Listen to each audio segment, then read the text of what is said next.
How's it going? Good evening, everyone. One more time. I'm very excited to be with you here once again. It's going to be a great evening. We have a little bit of a hodgepodge, and we're going to try to kind of stay away from some of the harder political topics. Really just tired of all the infighting. It's only April, basically, of 2023. I'm sure that a lot of this stuff will hopefully dissipate by the time there actually is an election in November of not even this year, but next year. So we are just going to cool our jets, calm down, and not worry about any of that stuff yet. So I am super excited for today's conversation because Matthew Foldy has put together a list, like a really, really long thread about what's going on with TikTok. So we're going to use that to discuss that a little bit. And you guys can tell me what you think about that. I don't have links in the description yet today, but I will have them in there after the show, depending on what we talk about, because it's kind of hit or miss what we talk about. I might throw it to you guys partway through and see what we want to discuss. Now, my poll question for today is about how often you wash your sheets, because this article that I found that is kind of interesting to me, because this has long been a topic of conversation between me and my siblings and in my family, and that is how often you are willing to wash your sheets. Now, this one's kind of interesting to me because the reason that the person this article is about chose to wash their sheets less frequently was to save money. She's in the UK, and the cost of utilities over there is frankly insane. So let's read about what she's thinking. I slash bills by only washing my sheets once a month on a cool cycle, and I don't care if trolls say I'm filthy. I don't think washing your sheets once a month makes you filthy. I think that never washing your sheets ever, or washing them like once a year, is much more likely to make you filthy. Like, that can actually make you sick. But let's see where she's coming from. Claudia, last name I can't pronounce, told The Sun her new hack of washing sheets once a month. A veterinary nurse from Worthing, West Sussex, said her mother was horrified. Let's see why she chose to do this. A woman has revealed she's tackling her soaring electricity bill, which went up more than 150 pounds a month during the cost of living crisis, with a hack which has left her mother mortified. Claudia told The Sun that she's now waiting 4 weeks before cleaning her sheets instead of her usual fortnight, and does them on a cool 30-degree wash. The artist and veterinary nurse who lives in Worthing, West Sussex, with her fiancé Ben, also has a strict pajamas-only rule when lounging on the bed to minimize contamination. That makes sense too. No street clothes in the bed is a good policy, as well as absolutely no shoes. Probably no pets either if you really want to keep your sheets clean. I know it's unfortunate. Our pets love to sleep with us for sure. Puppy loves to just flop and snuggle everywhere. And the cat is just a fixture when it comes down to it. But if you really want to keep your sheets clean and you want to keep germs out of your bed, you kind of have to kick them off or have them sleep nearby. The couple's three-legged dog, Unsteady Eddie, that's adorable, is also no longer allowed to roam around the blankets thanks to his mucky paws. Yeah, see, that's exactly what I was talking about. But Claudia's money-saving hacks don't stop there. Good for her. I'm proud of her.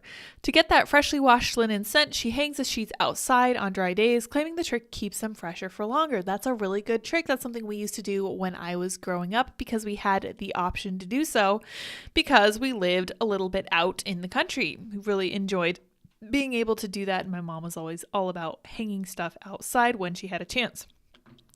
Claudia revealed she initially felt uncomfortable letting her sheets go unwashed for longer than 2 weeks, but was forced to evaluate her finances amid skyrocketing bills.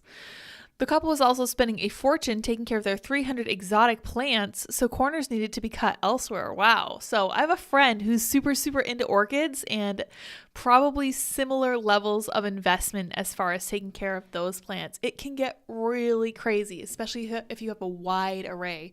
I can firmly recommend succulents if you want to save money on your plants. They don't require a lot of special care. They just need bright sunlight and just occasional water because they are desert plants. People lose their minds over them, but I find them to be really easy. You kind of just set them and forget them, and I think they're pretty awesome because then you go back later and you're like, wow, this one's doing well, this one's doing well. Oh, this one looks like it needs water, and then you take it from there. So that's my experience with succulents if you want to save money with your plants. Now, speaking of things that should probably be talked about a little bit more, I found this really neat tweet from this account called Save Your Sons, which Andy has been following on Instagram too. This is a really cool account. It's basically just a dad who's writing down a bunch of stuff that he wants to pass on to his sons, which is a really cool idea. Like, I have heard of parents starting email addresses so that they can send their kids messages over the course of their lives. And I think that's a really good idea too. I like the idea of writing some of this stuff down. My dad went through and wrote down a bunch of his memories too, I think with Storyworth, and that was really neat too. But he came up with a list of subjects that should be mandatory in schools. And I love this list, and a lot of the comments are awesome. So there are a few that I don't really care for, like I don't think sales is important, but how about taxes, cooking, manners, car repair, insurance, economics, home repair, volunteering. I don't think that needs to be a class. I think it just needs to be part of the curriculum. Weightlifting, coding, 100%, survival skills, social etiquette, personal finance, and entrepreneurship. And he says, what would you add? And then Alex jumps in and says, growing food, money, morals. Yeah, that's a good one. Philosophy, but I do think morals should be taught by parents for sure. How to learn. And my comment was, how to learn will make them unstoppable, whatever they choose to do. In fact, I think that teaching people how to learn is probably the most important thing you can teach them, because once you arm them with that, they can literally tackle anything. They can be like, okay, I want to learn more about geometry. Okay, I know how I learn best. I am auditory and I'm visual. So I'm going to go out and I'm going to find some lectures, or I'm going to listen to podcasts that talk about this. I'm going to find the great courses and try and make sure that I can find some of those lectures on DVDs or wherever they are. And I think that if you have the skills to make sure that you can learn stuff, you really will be unstoppable. Somebody else says martial arts and meditation. That's really good too. Sports, classics, philosophy, military history. Military history would be great because military history actually has a lot of overlap with philosophy. When you look at philosophers / historians like Sun Tzu and Miyamoto Musashi. Take out personal finance, that stays at home. Otherwise, you have budgeting 101 sponsored by Visa. Well, I don't think that any of these classes would be sponsored by a big company, hopefully. Classes that are specifically tailored to a student's interests based off their strengths and weaknesses. Chess, writing, persuasion, human nature. That one's broad. And more history classes. Yes, I think history should definitely be emphasized. Animal husbandry, gardening, these are really good ones. Firearms, mathematics, history, literature, sewing, yes, I love that one. Debate and critical thinking. Arctolatry, I don't even know what that is. Let's look it up. Arctolatry, that's not a real thing, is it? No. The religious practice of worshiping bears. Doubt. I don't think that's what he meant at all. He might have meant maybe archaeology, or I'm not sure exactly what that is. What do you guys think should be required in schools? 100%. I think skill for reading is good. Religious education is good. Fighting is great, especially for young guys. Very important. All right, everybody smile. Welcome. You guys make your own laundry soap. You can make your own laundry soap relatively easily. You just need all of the ingredients. You need like borax. You need maybe some essential oils. You probably need some laundry soda. Username says, I wash our sheets weekly, but I'm also a stay-at-home mom and kids are messy. Yep. If it's not causing too much of a problem for your budget, that's probably a really good idea. I know that sheets get germy and full of dead skin cells, so there's certainly something to it. I just put my sheets in the wash about 30 minutes ago. Don't forget to take them out. In fact, to everyone, this is your reminder to take stuff out of the washer and put it in the dryer. I'm very bad about that. I'll come back like 2 days later and thankfully it's always fine. But I'm like, oh my gosh, I completely forgot about that. In fact, now that I think about it, I actually have a load in the wash from the other day that I have to go and put into the dryer. Lori says, I don't know. I've killed all my succulents. You're probably watering them too much. People complain about succulents and I'm like, they're so great. You just don't water them. You get to just literally just leave them alone in a room with sun. And then they do their own thing. And even if they do die, that's fine too. You can get them. They're not that expensive. But they really don't require much care or attention unless they're super fancy. Unheil Snipe says, I've got a whole desert of succulents. You can have them. Oh, thank you. I appreciate that. Whisper says, I love Save Your Sons. I follow that account too. Yes, awesome. Somebody says, I made my own laundry soap. I haven't done that in a long time. I actually did that before I left home, and that was a lot of fun. Would love to get into that again for sure. When I have like a dedicated laundry room, I probably will do that for sure. Oh, Serenko says child psychology, especially for future parents. That's a good idea too. Guacamole Man says law. Yes, so one of the things that I don't have much of a grasp on is the lawyerings, the various other lawyerings, like It's Always Sunny in Philadelphia talks about when they're talking about bird law, because anytime a law comes up or there's like some question of legal import, I'm not really sure, and I have to kind of do my own background research when I'd rather have like this structured understanding of it. Now, I was taught civics when I was in high school, and we also did a lot of history, and that stuff was really helpful for giving me like a full scale view of the world as a whole. Like understanding civics was so critical to helping me appreciate everything the founding fathers did and helping me appreciate everything that our country stands for. So very grateful for that. Very helpful to know how our government is supposed to be organized. I like all that. I personally think that baking and cooking would be wonderful classes. Don't necessarily need to be taught in public schools. Should probably be taught at home, but could be something that's maybe tested on. Like you could ask people how they would maybe make something taste less salty, or how they should cook potatoes, how they should caramelize onions. There are certain techniques you can follow to make that easier and better, and how to make food last longer, how to preserve food, stuff like that. But then that gets into the preparation stuff where you're like canning and jarring and other stuff like that. Let's see here. What did Serenko said? Yes, psychology, especially for future parents, I do think is a great idea. I think that understanding yourself should probably be one of these classes too, because I suspect that a lot of the issues we see in our current culture are because people do not understand their own motivations, and they never stop and interrogate themselves when they're running towards their goals at full speed. They never stop and ask, is this the right thing to do? Is this what I should be doing right now? Let's see. Username says many adults don't remember that everything is new to kids, especially emotions, and they have no clue how to handle them. That's right.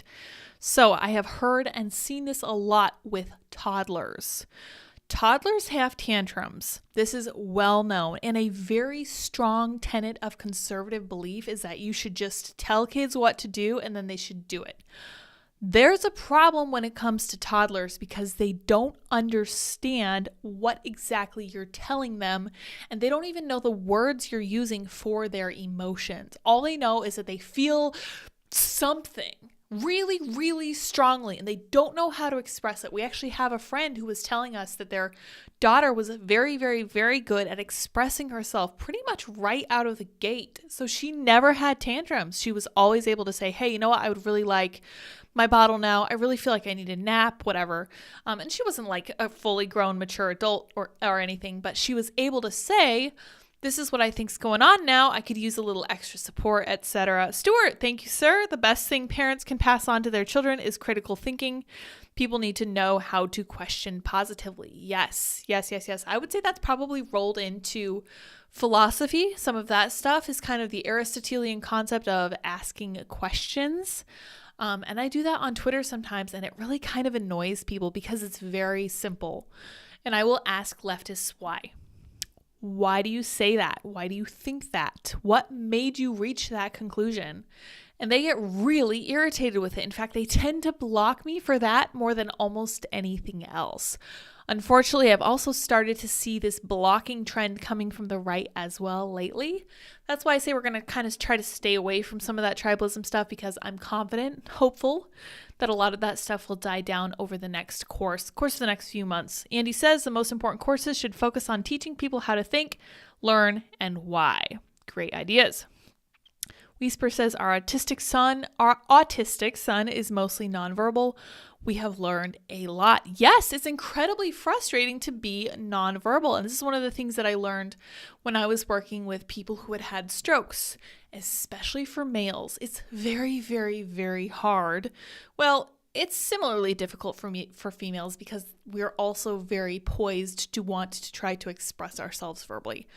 But for both genders, very difficult to live life and not be able to communicate what you think you need to someone else. Like, I remember how frustrated people would get when I would ask them what they meant. I would keep questioning. Like, I would be like, okay, do you want this?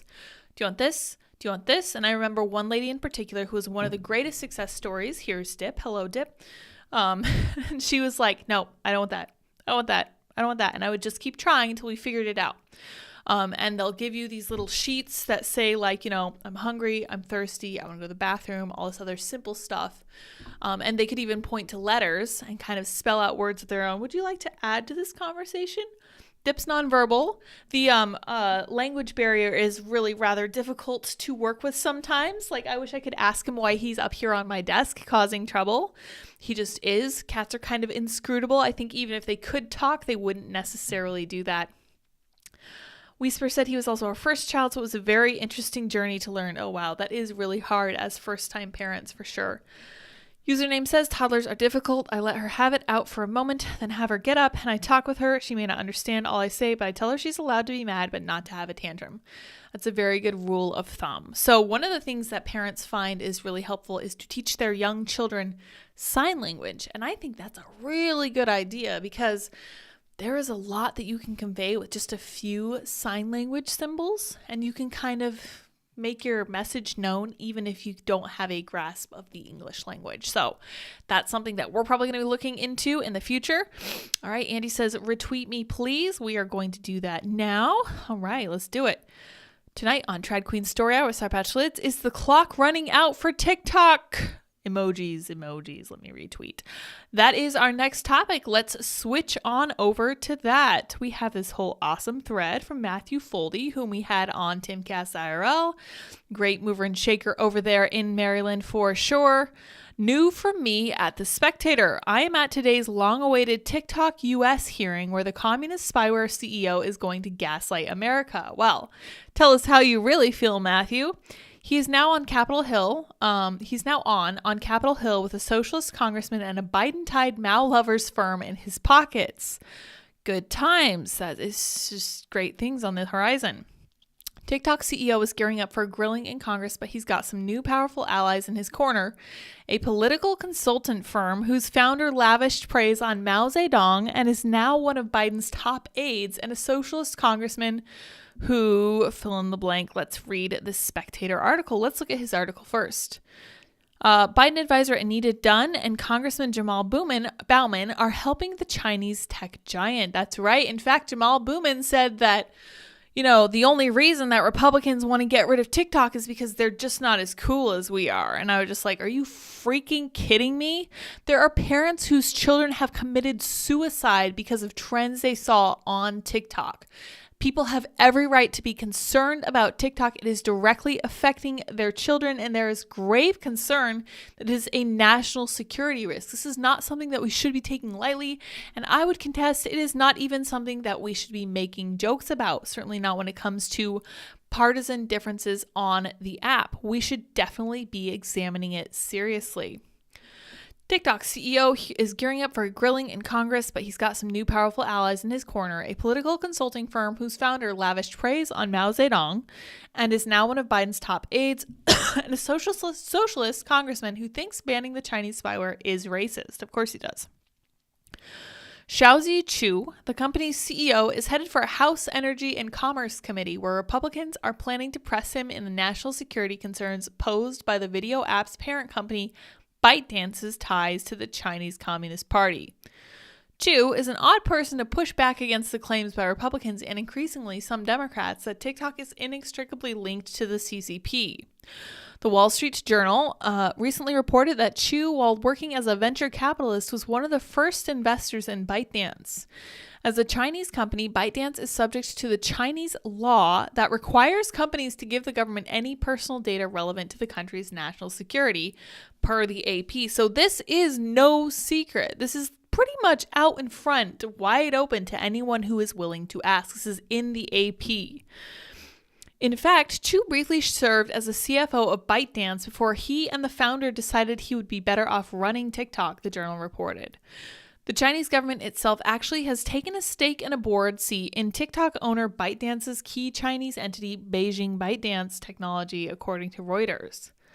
But Chu is rolling into the hearing with friends in high places. In recent months, TikTok has brought on SKDK, which Politico calls the most well-connected Democratic firm in Washington, with former top employees in senior and mid-level roles in the Biden administration. And speaking of Biden, I just want to pause and remind everyone of how deeply, deeply, deeply corrupted Biden is, and how much in pocket of the Chinese he is and always has been for the most part.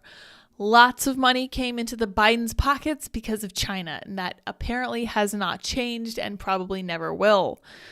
TikTok has spent over $10 million on its lobbying efforts in recent years, and its SKDK hiring is one of the latest moves. One of its founding partners, Anita Dunn, has been working in and out of senior roles in the Biden administration since its beginning, and favorable rhetoric about Chinese communists from the D and SKDK raised so many eyebrows in the past that it forced her out of the Obama administration. Wow.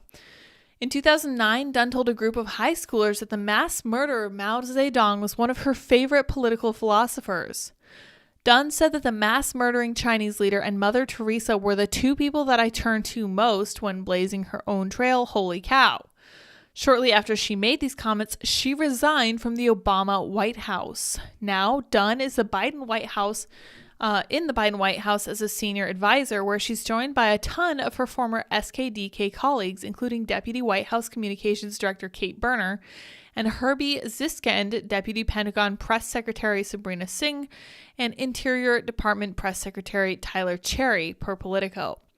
TikTok is evidently hoping SKDK employees will still have a cozy relationship with their White House counterparts, and watchdogs are raising red flags. Michael Chamberlain, director of the Protect the Public's Trust, told me that these are the types of situations that contribute to the public's growing mistrust of government. The revolving door between lobbying firms and the federal government is spinning as quickly as ever. Of course it is. This is the Biden administration. We would expect nothing less.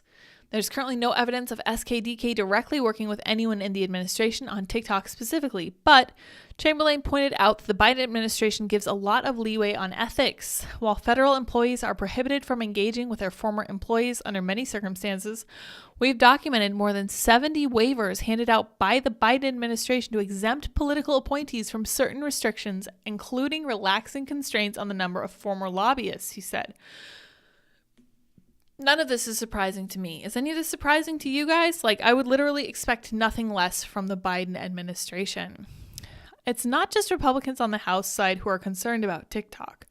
Missouri Senator Eric Schmidt described the app to me as a wolf in sheep's clothing.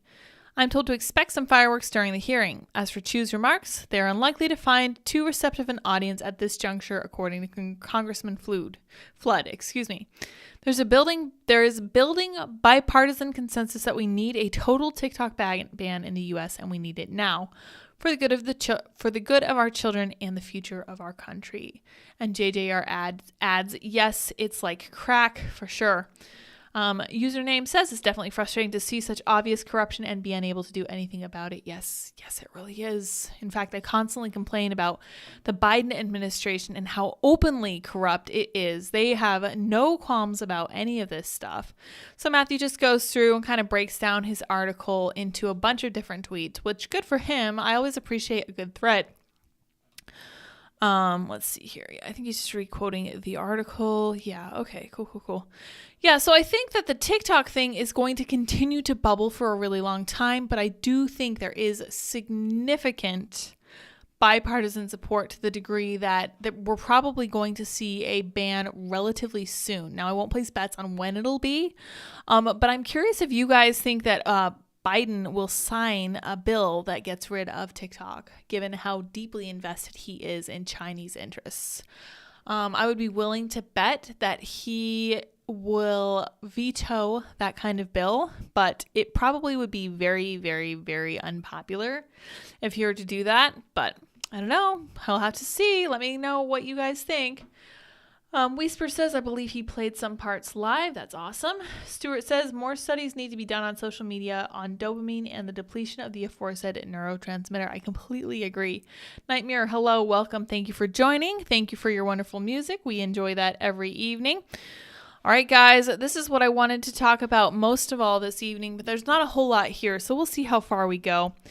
Nebraska advances bill that would ban sex changes for kids, but now more Democrats have vowed to join woke lawmaker who vowed to kill it with a filibuster.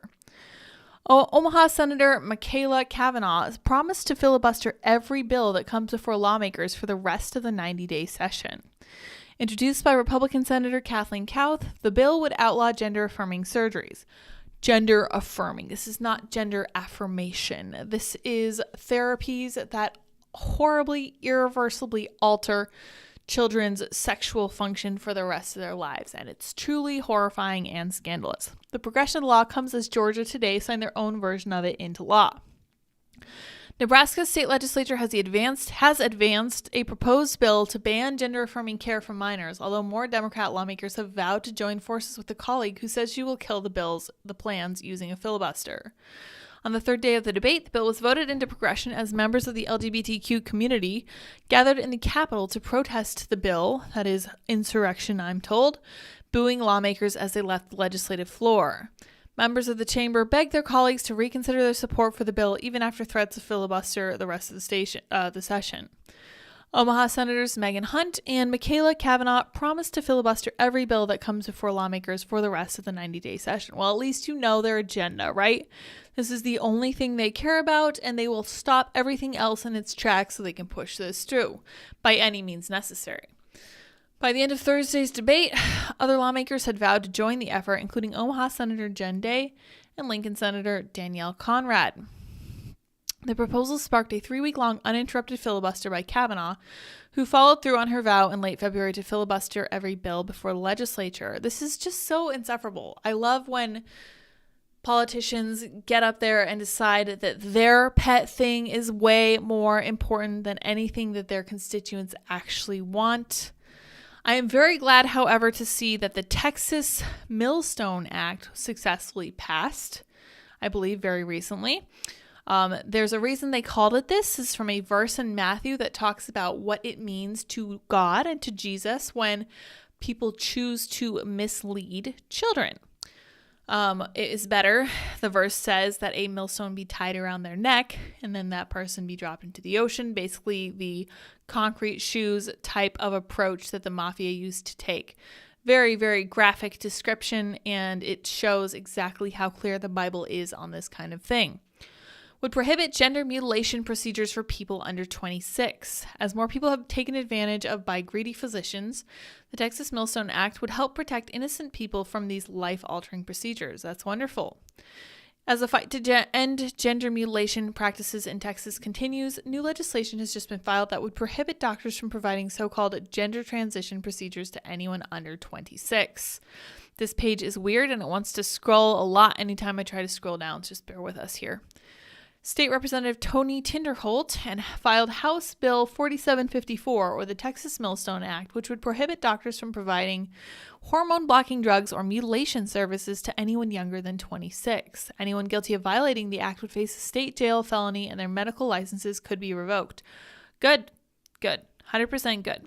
Indeed, if the act is passed, an individual harmed by the malpractice of gender mutilation can bring suit for any damages incurred as a result of the procedure or treatment performed. When I took office, I never could have guessed that Texas youth would have needed protection from legal sexual mutilation, yet here we are. Young people across our state are being taken advantage of by clinics and physicians engaged in these barbaric gender modification procedures. Innocent Texas children are having their futures destroyed. It's time to put a stop to it.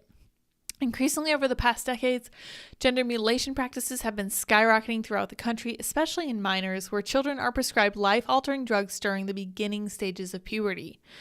After receiving hormone blockers and sex change surgeries, many patients regret their decisions. Walt Heyer, I don't know if you guys are familiar with him, but he was one of the earliest transitioners from a long, long time ago.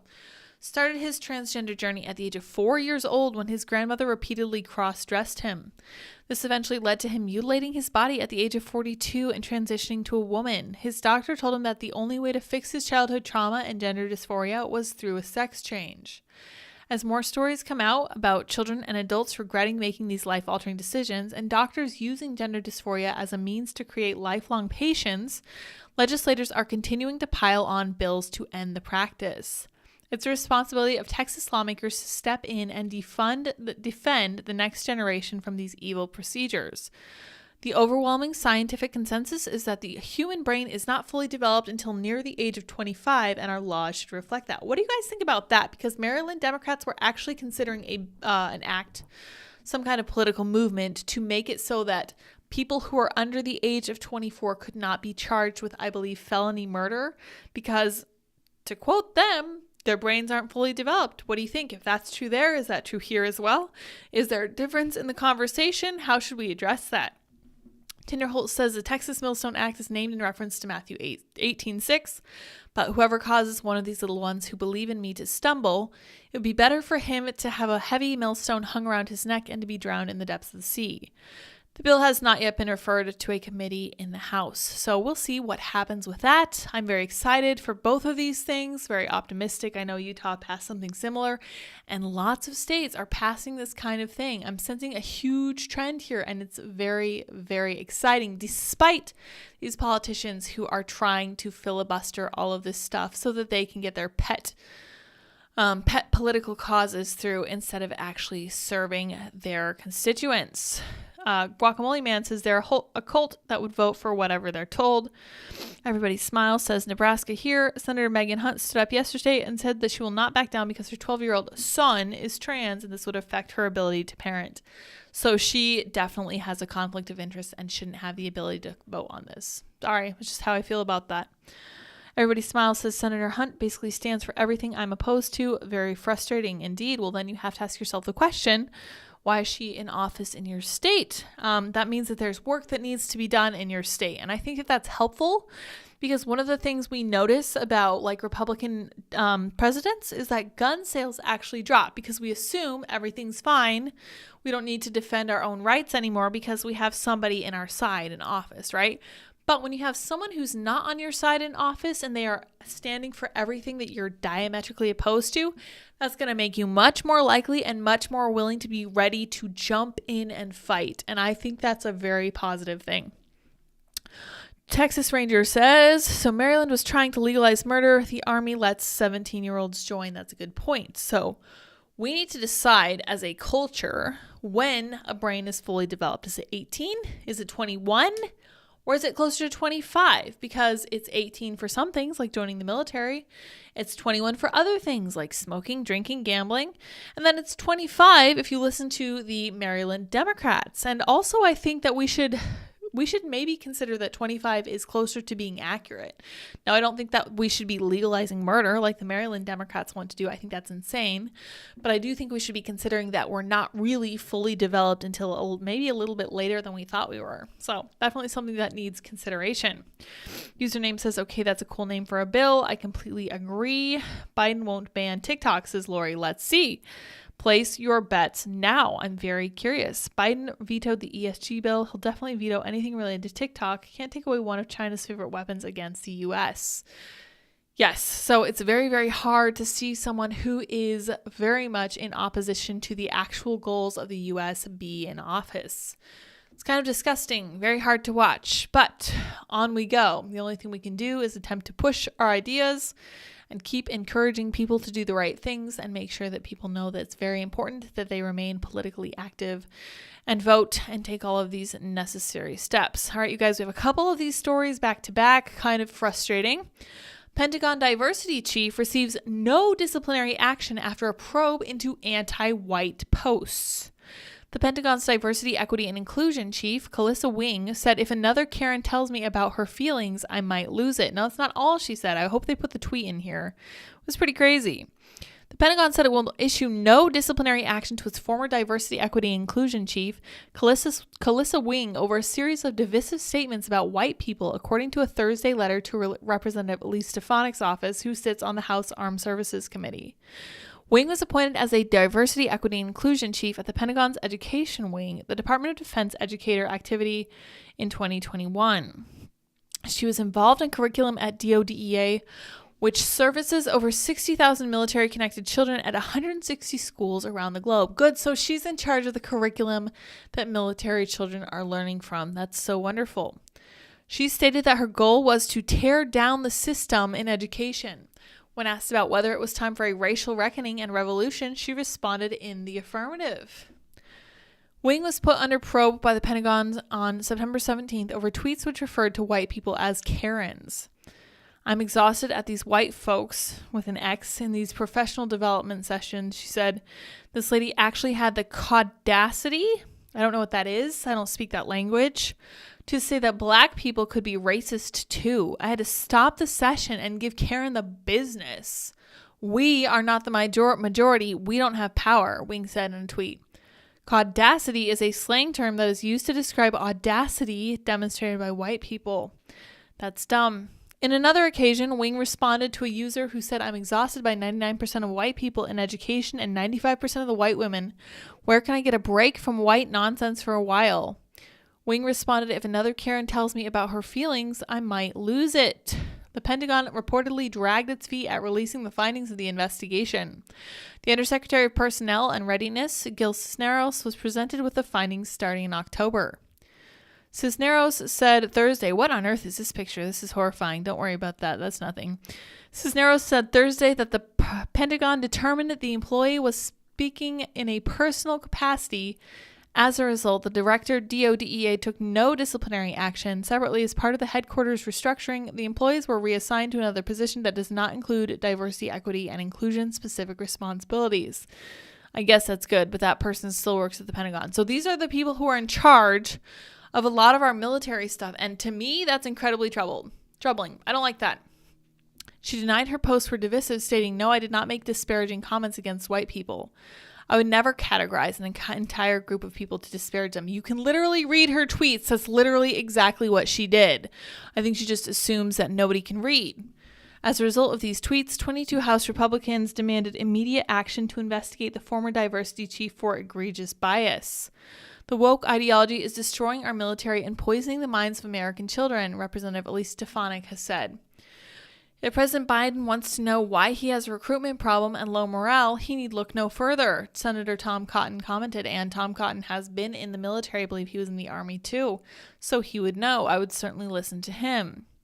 This is very intentional. They've put her in this place because the Defense Department is another institution that the Biden administration has every intention of tearing down, former CEI Director Mike Pompeo said. In June 2021, Biden signed an executive order which reinvigorated the approach first established in the Obama-Biden administration and directed all federal agencies to establish or elevate chief diversity officers among other priorities. So it's everywhere. This is just what the Biden administration is doing. So they're not just corrupt. They're so deeply Marxist that they don't even possibly recognize it.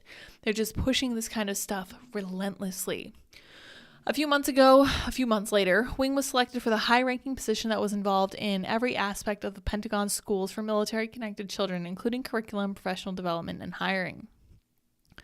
Fox News Digital also found that on 2 occasions, Wing promoted the anti-police book Between the World and Me by Ta-Nehisi Coates, while representing herself as an employee of the Pentagon's education wing.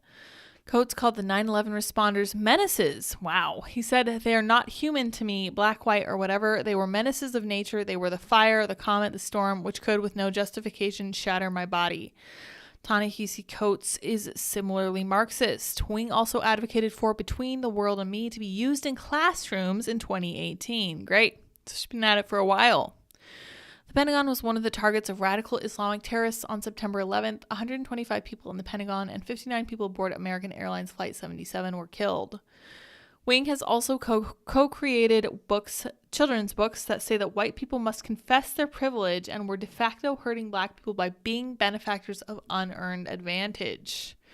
Racial justice in America. What is white privilege? White privilege hurts a lot of people. If you are white, you might feel bad about hurting others, or you might feel afraid to lose this privilege, the book says. The book, What is White Privilege, said. It said that overcoming white privilege is a job that must start with a white community. Will you really feel good at the end of the race when you look back and see others fighting obstacles that you didn't even have? The book added. The book was reportedly taken down for review along with other radical left titles by a Florida district, according to a nonprofit that monitors books taken down from the shelves. I can see why. What is the Black Lives Matter movement? Honored to be involved with work that causes good trouble, Wing said on Twitter about the report. That's not good trouble. That's the worst kind of trouble. That is intentionally trying to divide everyone. So here we see Anti-Racist Baby by Ibram X. Kendi, who asserts that the only solution to past racism is more racism in the future. And here we also have Stamped by Ibram X. Kendi as well. And then, of course, her own book. This is horrible, disgusting, divisive stuff. Of course, she doesn't see it that way. Now, here we go. What does it mean to defund the police? This is probably targeted at like 5 to 7-year-old kids. So this lady who is in the Pentagon is not just a problem because she's in the military. She's a problem because she's pushing her own children's books into American schools, and not just military schools for military kids, but school children everywhere are being affected by this. So really, really gross stuff. When Wing was promoted to chief in December 2021, the DoD said Wing has been involved with diversity, equity, and inclusion efforts for students and schools over many years, authoring several books on the topic. So they knew that she had written this stuff. This is the Department of Defense. This is the American military, and they have the audacity to wonder why they're having a hard time finding young white males to fight with them. Who would fight for this? I'm asking sincerely. I cannot imagine that anyone would be motivated to join the American military when it's led by people who firmly believe that the real problem is white people. While they rely on white men, majority of young military-age men are white because the majority of Americans are still white thus far. They're just relentlessly giving them a hard time. They're trying to act like they are the problem, all the while they are depending on them to defend their country. Absolute audacity, disgusting. This story is really disturbing, and the fact that she's not being disciplined in any meaningful way is especially concerning, but I'm definitely going to keep an eye on this one and see where it goes. I miss this woman's name. What is it? Kelisa Wing. Kelisawing. There you go, JJR. Username says my mom works at the DODEA school and hasn't seen the DEI stuff in full swing, but it's a matter of time. Yeah, it probably depends on where you are, for sure. I don't know how it will be when my children become school age and start to attend DODEA schools. I will either be incredibly active at the school or homeschooling school, depending on where we're stationed. Yes. If this is a thing that you're looking at, like I have 2 brothers. I had a brother who was in the Marines, and then I have a brother who is in the Air Force and overseas, and I am just constantly like incredibly disturbed by all this stuff. And I ask them what they think about all this stuff, and they're just like, I'm just along for the ride. Now, my one brother got out of the Marines as soon as possible, but the other one seems to be having a better time in the Air Force, although he did just start his tenure over there. This lady Wing is the perfect example that nothing is safe from radical leftists. I went to DODEA schools and loved them because there was zero politics from the teachers, right?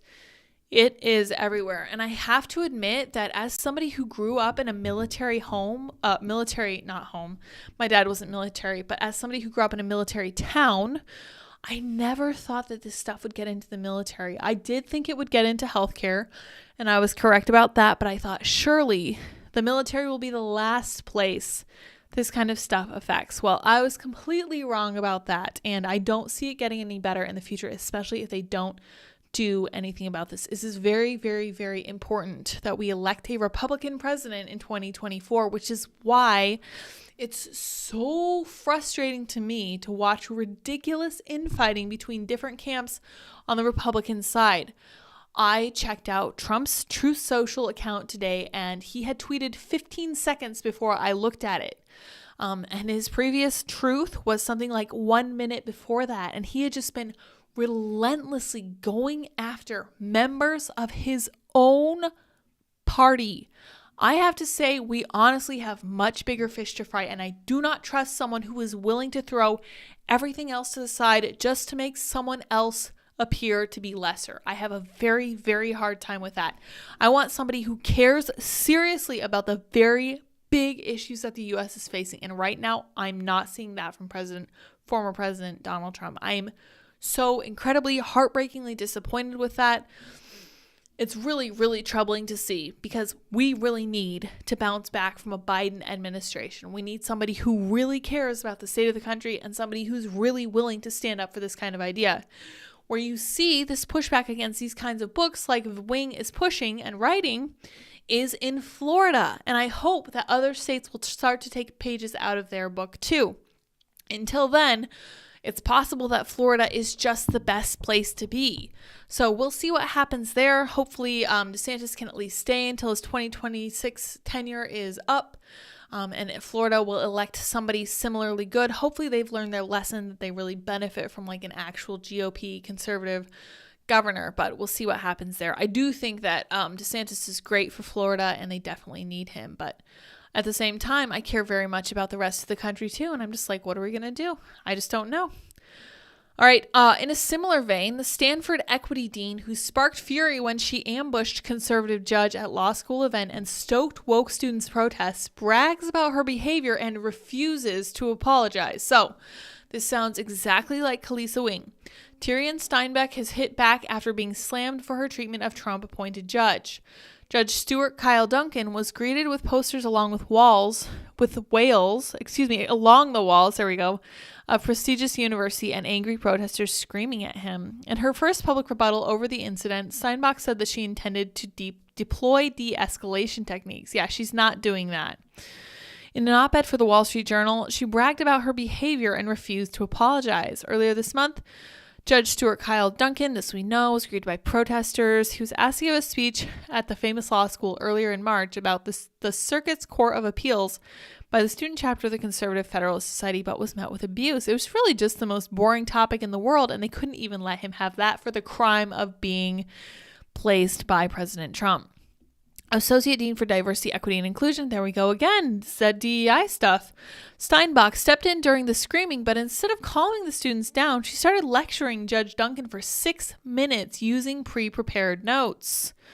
Good Lord, she's worse than they are. She should know better. In her first public rebuttal over the incident, Steinbach said that she'd intended to deploy de-escalation techniques when she stepped up to the podium where Judge Duncan was speaking. She wrote, "My intention wasn't to confront Judge Duncan or the protesters, but to give voice to the students so that they could stop shouting and engage in respectful dialogue." Well, that's not what happened. She just gave them fuel for the fire. I wanted Judge Duncan to understand why some students were protesting his presence on campus, and for the students to understand why it was important that the judge not be not only allowed but welcome to speak. Sure. She claims her role was to observe and de-escalate before bragging that she got involved to stop the verbal sparring match. But footage shows her launching into a 6-minute-long speech, which she admitted was pre-prepared, in which she also attacked the judge. The student protesters launched vile insults at the judge, including telling him his daughter should be sexually assaulted after tempers flared over his ruling in the case of a transgender pedophile. So they are literally actively supporting transgender profiles. And I would just like that to sink in for a minute. These are the people going to the foremost law school in the country. So if you don't think that DEI is going to be in our law system, think again, it's coming. Steinbach believes that free speech isn't easy or comfortable and claims that she tried to diffuse the situation by acknowledging the protesters' concerns. She went on, "In my role as Stanford Law School's Associate Dean for Diversity, Equity, and Inclusion, I supported the administration's decision not to cancel the event or move it to video, and it would censor or limit the free speech of Judge Duncan and the students who invited him." Fine, that's fair.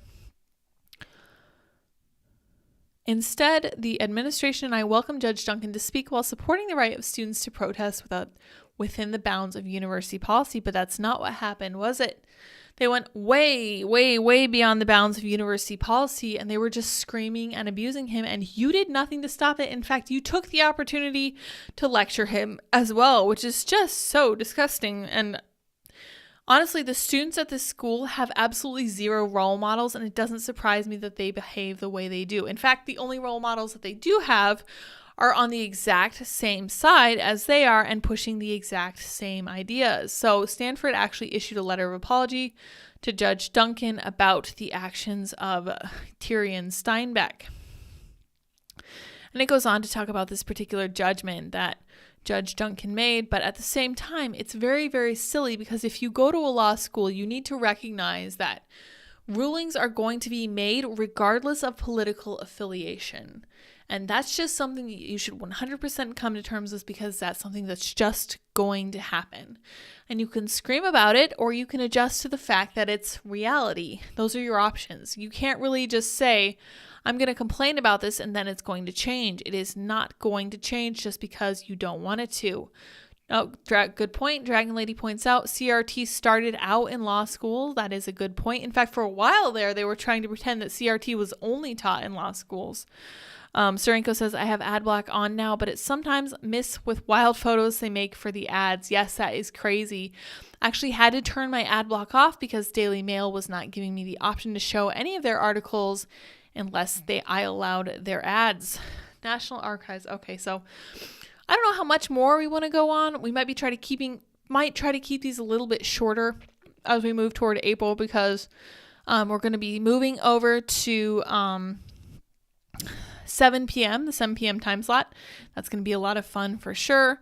I did want to leave on a good note, because the news today is just really kind of terrible. Here's our good news for the evening, so we'll end on this note. World Athletics to exclude transgender female athletes from women's competitions. World Athletics is a governing body for track and field and other international running-related events. Good. It's about time. World Athletics on Thursday announced its decision to exclude transgender female athletes who have been through male puberty from world ranking competitions. The international governing body for track and field and other running-related athletic events said its decision would have no consequence for athletes right now because there are no transgender athletes competing internationally. That's fine. World Athletics conducted a consultation period with various stakeholders in the first 2 months of this year, including member federations, the Global Athletics Coaches Academy, and the Athletes Commission, the IOC, as well as representative transgender and human rights groups, the organization said.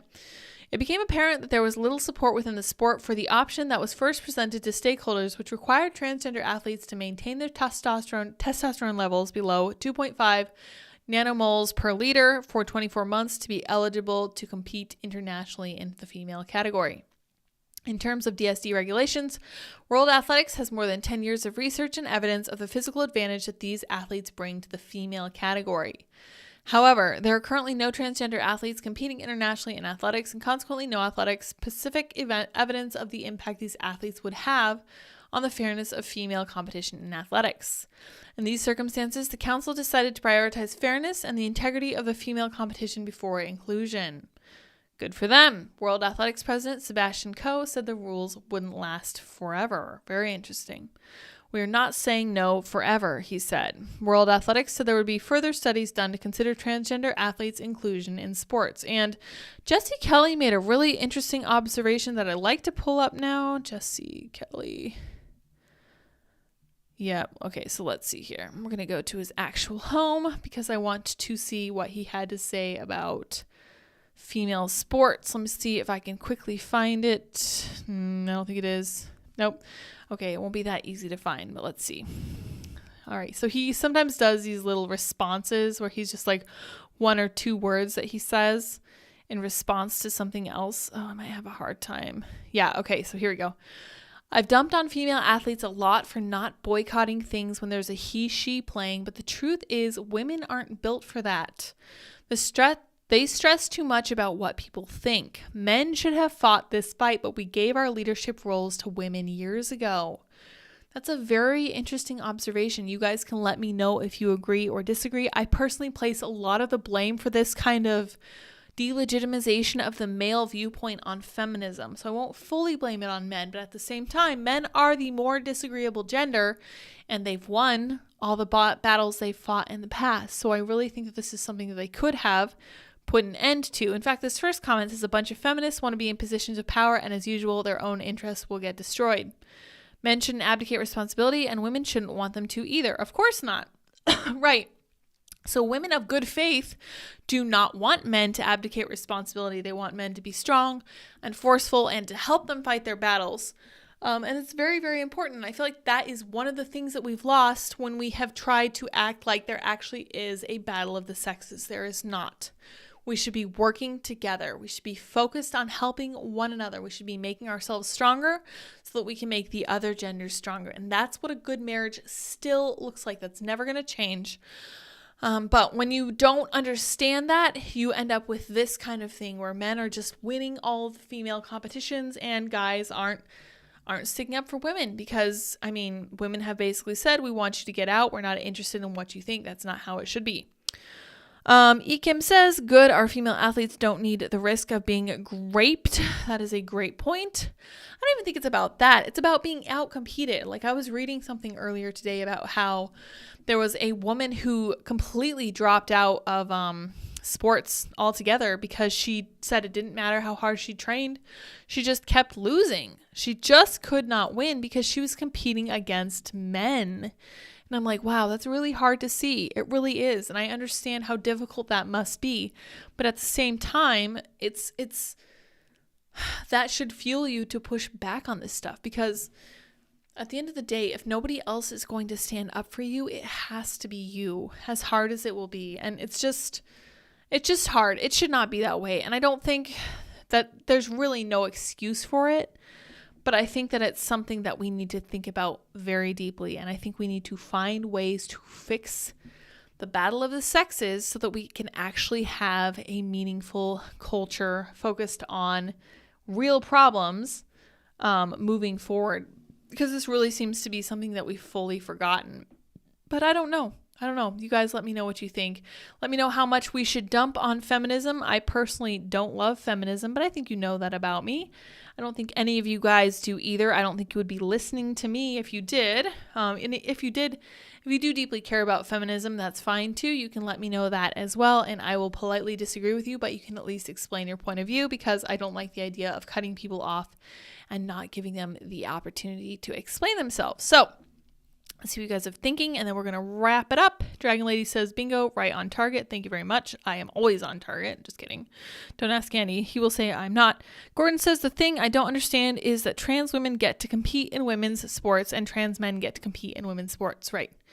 Yeah, exactly. So, and it was really interesting to me.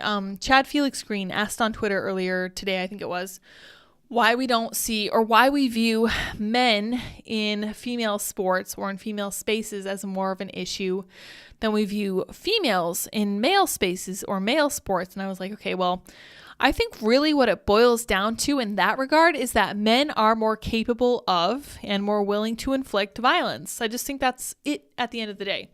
And I don't say that to be mean to men. It's just a fact of nature. Like, this literally affects the way women communicate. It affects the way women mediate relationships with other people, is the understanding that, your significant other can do violence. So that will make you both a little bit more passive when it comes to dealing with other people, and also a little bit more conciliatory when it comes to making sure that your partner is not going to react badly to you. So I know there's a lot of nuance there that we don't have time to unpack at this point, but at the same time, I think that I'm correct. I think the concern about actual violence when it comes to the male gender is a serious concern, and I think that's probably the biggest reason why it doesn't work to go that way. Dragon Lady says, did you see the video of the female cyclist and Charlie Kirk getting disrespected when they were doing a Christian talk at the library? Yes, and I actually wanted to mention that yesterday because Riley Gaines, who was the female cyclist who's now speaking up about this, honestly, good for her, went over to the library desk and she was like, why are you guys slamming books? We're trying to talk over here. You're making it so that no one can hear us. This is very disrespectful and immature. And I was like, good for her. She has the right amount of disagreeability to make her point known. And that's something that's really kind of lacking for women because, as I said, the way that women have developed and the way women are now is that we don't like confrontation. And Jessie is correct. We are concerned about what people think about us. Now, whether that's good or bad is beside the issue. It's just the way it is. And that's just something that we have to come to terms with. But thankfully, Riley is a little bit disagreeable. That sounds great. That's going to serve her really well. Keenan says, everyone has wanted to come together to punish their enemies. When it comes to time to support something, that's a little bit harder and everyone disappears. That's right. Keenan says, in other words, it's easier to destroy than to build. For sure. Good. Our female athlete. Yep. Okay. Need to hamstring these schools. If they use or have DEI officer, then their students should not be eligible for guaranteed student loans. Cut off the funding. That's exactly what Ron DeSantis is doing. This is the kind of action that should be taken at the federal level. use the threat of withdrawal of federal funds to make people do what you want them to do. Oh, you want to take federal money? All right, you're going to follow our rules. And I think that's entirely fair because some schools don't have anything to do with federal funds, and those schools would be completely unaffected by this. But if you're going to entangle yourself with the federal government, you need to be prepared for the idea that the federal government is going to require you to do or not do certain things. We are very close to pedos being defended by the DEI legal counterparts. This is frightening. They already have training manuals in libraries aimed at kids. By they, I mean groomers. Yes. There are a lot of very serious issues that are working hand in hand, and it does look very much like a conspiracy. And it is very much aimed at children, and that is deeply troubling, especially to me. Identity politics are narcissism. Interesting. I hadn't thought about that. I think you might be onto something there, Stuart. Diversity, equity, and inclusion will soon be a virus in need of a Pfizer vaccine. Something like that. Lydia, if you look at the demographics in specific jobs in the military, it's even more split combat and our majority with some Hispanic. I served 22 years in the infantry and saw this. Yeah, for sure. Like, I'm not surprised at all that Hispanic males are a big part of the military because they have that cultural effect of machismo. It's something that's very important to them, and I think it is very meaningful that they be able to fight alongside people to defend their country. I think that's a great thing. I have overall a huge amount of respect for the Hispanic community because they are so conservative and Catholic, and it's so important to them that they put their families first. So I really appreciate that. All right, you guys, thank you so much for joining me this evening. I think I'm going to wrap it here. Dip is sleeping nicely in the corner. I will see you all tomorrow, same time, same place. And then at the beginning of April, don't forget, we are going to be switching to a 7 p.m. start time. So stay tuned for that for sure. Hopefully you guys will get more out of that as we go forward. All right, until next time. Bye, guys.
How's it going?